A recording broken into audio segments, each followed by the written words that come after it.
The night before our engagement party. "I can't do this anymore," he whispered. I found out why when I opened.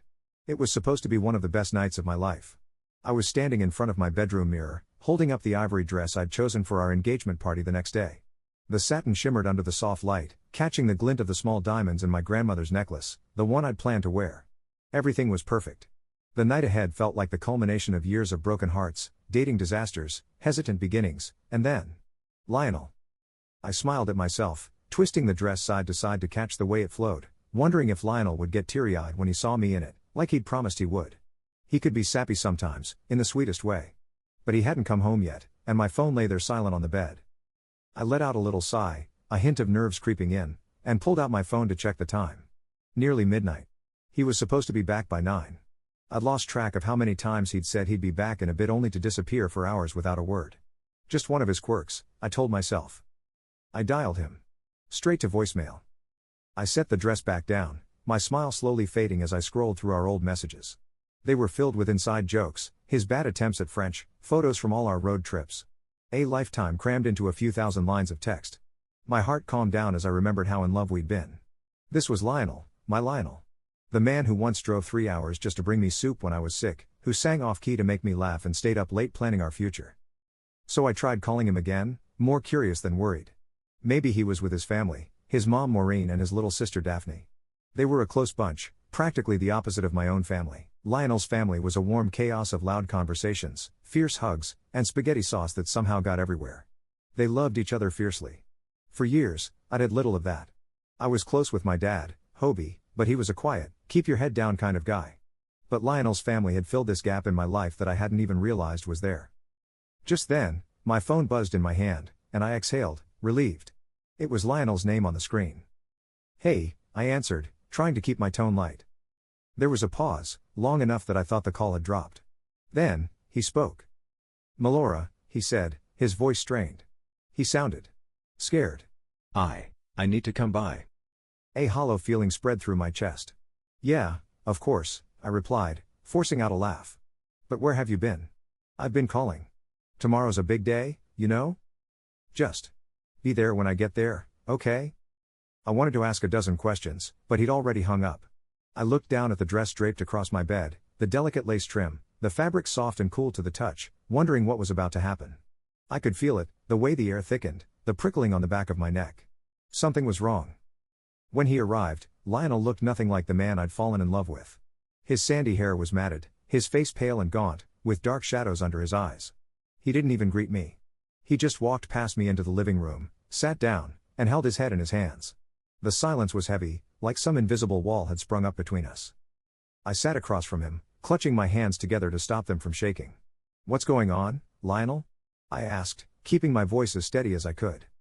He looked up, his eyes red-rimmed, his mouth opening and closing like he couldn't find the words. And then, he said it, barely louder than a whisper. "I can't do this anymore." It was as if the room had dropped 10 degrees. I blinked at him, not understanding. "What? What do you mean?" We're getting engaged tomorrow." He looked down, refusing to meet my gaze. "I can't," he said again, like he was talking to himself. I thought I could do it. I wanted to believe I could. I felt something crack inside me, but I wasn't ready to crumble. "Not yet." "Lionel, what are you talking about? We're happy. We've planned everything. What changed?" He squeezed his eyes shut, his knuckles white as he clenched his fists. "I didn't want to hurt you," he muttered. I was just lost." "Lost?" I could barely get the words out, my throat tightening. What does that even mean? He finally looked up, the anguish in his eyes so raw it made me sick to my stomach. "There's something I need to show you." He pulled out his phone, thrusting it toward me as if it was something toxic. My fingers hesitated before reaching out, dread pooling in my stomach. I unlocked it, navigating the Messages app. There, in a conversation marked Raina, were a series of texts, going back weeks. No, months. I scrolled down, feeling the blood drain from my face. I'd met Raina, thought she was a friend of his family's. She'd once told me I was too good for him in this joking way, like she was on my side. And here she was, sending him messages that were anything but friendly. I read each line, each promise of late-night meetings, each intimate confession, feeling something inside me shatter with every word. "You've been with her?" I forced the question out, not sure if I wanted to know the answer. He looked away, his shoulders slumping, guilt etched across his face. It wasn't supposed to happen, Melora. I didn't mean for it to get so far. She was. She just understood me in a way. Stop. My voice cut through the room, harsher than I'd ever heard it. Just stop talking. You don't get to stand here and tell me about how she understood you. He swallowed hard, his hands trembling. I thought I could. That I could keep you both, that it wouldn't matter. But it did. And then it all spiraled. Spiraled? I felt like I was standing outside myself, like I was some spectator watching the whole thing unfold. We were planning a life together, Lionel. Do you have any idea what you've done? He flinched, guilt twisting his face, and he hung his head. I know I ruined everything, Melora. But I can't lie to you anymore. I came here tonight because I knew I couldn't keep pretending. A bitter laugh escaped me, sharp and ugly. You mean pretending with me? I guess with Raina, you could just be yourself? He looked up, his eyes brimming with unshed tears, and for a moment, I saw the man I loved. The one who'd once held me when I'd lost my mother, who'd driven across town just to bring me my favorite coffee. But that man was gone, a mirage I'd clung to for too long. I stood up, feeling lightheaded, every emotion I'd been holding back crashing over me. Get out, I said, barely recognizing my own voice. I don't want to see you ever again. Do you understand? Not tomorrow, not next week. Not ever. He opened his mouth, as if to say something, but I raised my hand, cutting him off. Go, Lionel. Just go. He left quietly, the door closing behind him like the final punctuation on a sentence I never wanted to write. As the silence of the apartment settled around me, I collapsed onto the couch, staring at the engagement dress still draped across my bed. I couldn't believe it. I'd lost everything, my future, my best friend, the family I'd thought would be mine. I was alone, and all the dreams I'd built with him had crumbled to dust in a single night. I don't remember much of the following days. I barely ate, barely slept. I lay in bed, haunted by memories of Lionel's touch, his laugh, his promises. I was a ghost in my own life, going through the motions without really being there. It was my dad, Hobie, who finally broke through. He showed up one afternoon, his quiet, weathered face full of worry. He took one look at me and pulled me into a hug, holding me like he hadn't since I was a little girl. Mel, talk to me, he said softly, brushing my hair back like he used to when I was small. You're scaring me, honey. I didn't even realize I was crying until he reached up to wipe away the tears. He cheated on me, Dad, I whispered, the words catching in my throat. He's been with someone else. For months. I didn't even know him. My dad held me tighter, his rough hand stroking my back as I fell apart. I'm here, Melora, he said quietly. I've got you. You're going to get through this. I promise. As I sat there, clinging to my dad like I was drowning, I realized he was right. I would get through this. It would take time, it would be brutal, but I'd find a way. Because I had to. In the weeks that followed, I slowly began to piece my life back together. It wasn't easy. I went from feeling like I'd been hit by a truck to numbness, and then, some days, I just felt plain angry. Lionel and Raina. They'd taken everything from me. My future, my plans, my self-worth. I couldn't believe that Lionel had thrown it all away. I felt like a fool for trusting him, but more than that, I felt betrayed by the life I thought we'd built together. It helped, though, that I wasn't going through it alone. My dad showed up nearly every day with groceries, or just to sit with me in silence while we watched old movies. I also began reconnecting with a few friends I'd neglected, like Vanessa, who immediately showed up at my place with a bottle of red wine and a pack of chocolate cookies. Oh, we're having a pity party tonight, Vanessa had announced, pouring us both huge glasses. And then we're getting you out of this mess. He's trash, Melora. And you don't let trash drag you down. She was right, of course, but moving on was easier said than done. Still, bit by bit, I began to find myself again. I returned to work, started taking yoga classes, and even redecorated my apartment, tossing out anything that reminded me of Lionel. The emptiness slowly began to feel like possibility. Then, about 3 months after the breakup, I ran into Daphne, Lionel's sister. I was grabbing coffee at a cafe when I spotted her at a corner table, sketching in a notebook. I thought about ignoring her, but she looked up and waved me over with such warmth that I couldn't refuse. Melora, she said, standing up to hug me. I'm so glad to see you. I've been meaning to reach out, but, well, I didn't want to make things worse. I shook my head. You're not making anything worse, Daphne. It's good to see you too. She looked at me for a moment, her eyes sad. I was so angry with him, you know. My own brother. I told him he was an idiot for letting you go, for ruining what you two had. My mom's been devastated, too. She misses you.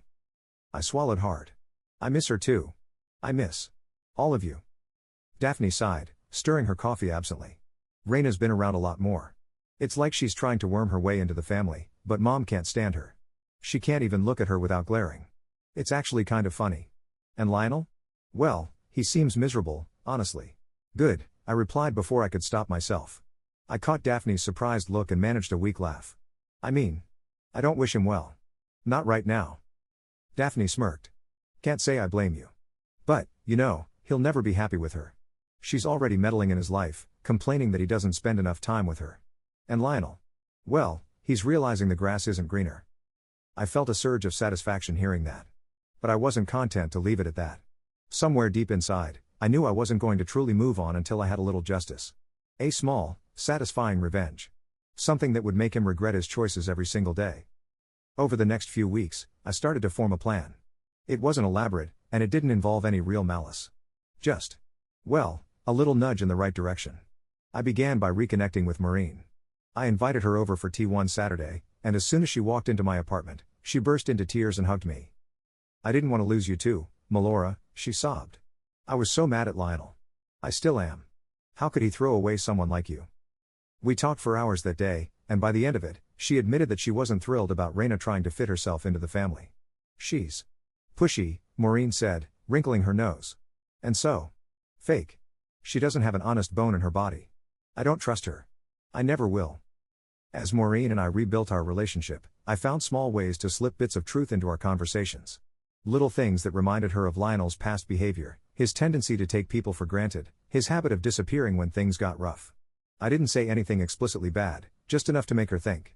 Maureen, for all her warmth, was fiercely protective of her family, and she was already on edge about Raina. My small hints fed into her concerns. The real turning point came one evening when Maureen called me, her voice laced with urgency. Melora, she said, her tone serious. I'm at my wit's end with Lionel. He's completely changed. He doesn't talk to us, and when he does, it's all Raina, Raina, Raina. I don't know what to do anymore. I paused, then said softly, maybe he needs to realize he's lost more than just me. Maybe he needs to see the full extent of his choices. A few days later, Maureen told Lionel that she needed some space, that she couldn't stand by and watch him make such poor choices. She refused to let Raina join their family gatherings and told Lionel she couldn't support his relationship unless he fixed things with his own family first. It didn't take long for Lionel to start reaching out to me after that. It started with an awkward text, just a "Hey, hope you're doing okay," followed by an apology. A week later, he sent a longer message, explaining how he'd realized he'd made a mistake, that he wanted to talk. Then came the phone call, the one where he begged to see me, to meet and explain himself. Against my better judgment, I agreed to meet him in a little park near my apartment. He showed up looking even worse than he had that night he'd broken things off. He was pale, his eyes bloodshot, and he had the appearance of a man who hadn't slept in days. Melora, he began, his voice shaky, I know I messed up. I know I hurt you. And I was wrong. About everything. I crossed my arms, letting him squirm under my gaze. You didn't just hurt me, Lionel. You destroyed the life we were building. You threw it away for what? For her? He looked down, nodding slowly. I was stupid. I thought I could have both, that somehow I could keep you in my life without letting go of the thrill. I was selfish, and I hate myself for it. I took a deep breath, letting my silence fill the space between us. He finally looked up, desperation in his eyes. Please, Melora. I know I don't deserve it, but I want to make things right. I want you back.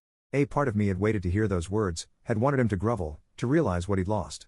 But looking at him now, I felt only a quiet satisfaction. This was the man I'd once loved, broken and defeated by his own choices. I'm sorry, Lionel, I said, my voice calm. But you made your bed, and now you have to lie in it. I've moved on. And so should you. He opened his mouth to protest, but I raised a hand to stop him. There's no going back. You wanted Raina? Well, now she's all yours. Enjoy it. As I turned and walked away, I felt lighter, freer than I had in months. It wasn't flashy, and it wasn't some grand act of revenge. But watching Lionel realize he'd thrown away the best thing in his life? That was enough. In the end, he lost me, his family's respect, and even the warm welcome he'd always taken for granted. And I had regained myself, stronger and happier, with friends and family who truly cared for me. And that, I decided, was the best kind of revenge.